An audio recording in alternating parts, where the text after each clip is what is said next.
আজ থেকে প্রায় 1000 বছর আগে মিশরের বিখ্যাত একজন আল্লাহওয়ালা শায়েখ আবু আব্দুল্লাহ জাজুলি রহমাতুল্লাহি আলাই একদিন সফরে বের হয়েছে। পথিমধ্যে নামাজে রক্ত হয়ে গেল।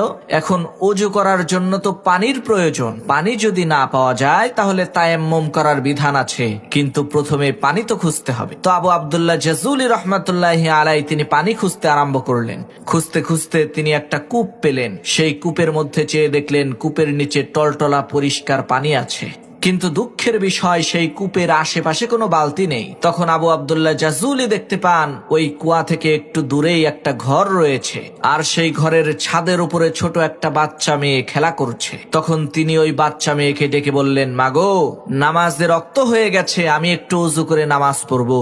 এই কুয়ার আশেপাশে কোনো বালতি দেখতে পাচ্ছি না, তোমাদের ঘরে কি কোনো বালতি আছে নাকি? আমাকে একটু দাও, আমি কুয়া থেকে পানি উঠিয়ে উযু করব।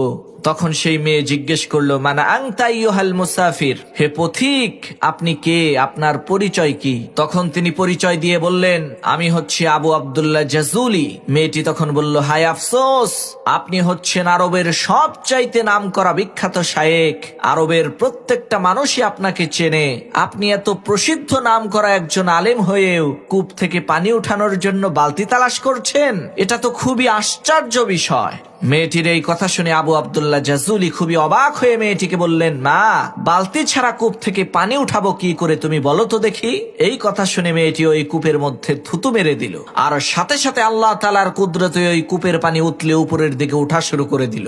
মেয়েটির এই কেরামতি দেখে আবু আব্দুল্লাহ জাজুলি তাকে প্রশ্ন করলো, মাগো, তুমি কি এমন কাজ করেছো, কি এমন আমল তোমার আছে যার কারণে এত বড় কেরামতি তুমি দেখাইতে পারলা? তখন সেই মেয়েটি বলল, হুজুর, আমি মাঠে বকরি চড়াই, আর আমার বকরিগুলো যতক্ষণ পর্যন্ত মাঠে ঘাস খেতে থাকে ততক্ষণ পর্যন্ত আমি আল্লাহর শ্রেষ্ঠ পয়গম্বর বিশ্বনবী মুহাম্মদুর রাসূলুল্লাহ সাল্লাল্লাহু আলাইহি ওয়াসাল্লামের উপরে দরুদ পড়তে থাকি।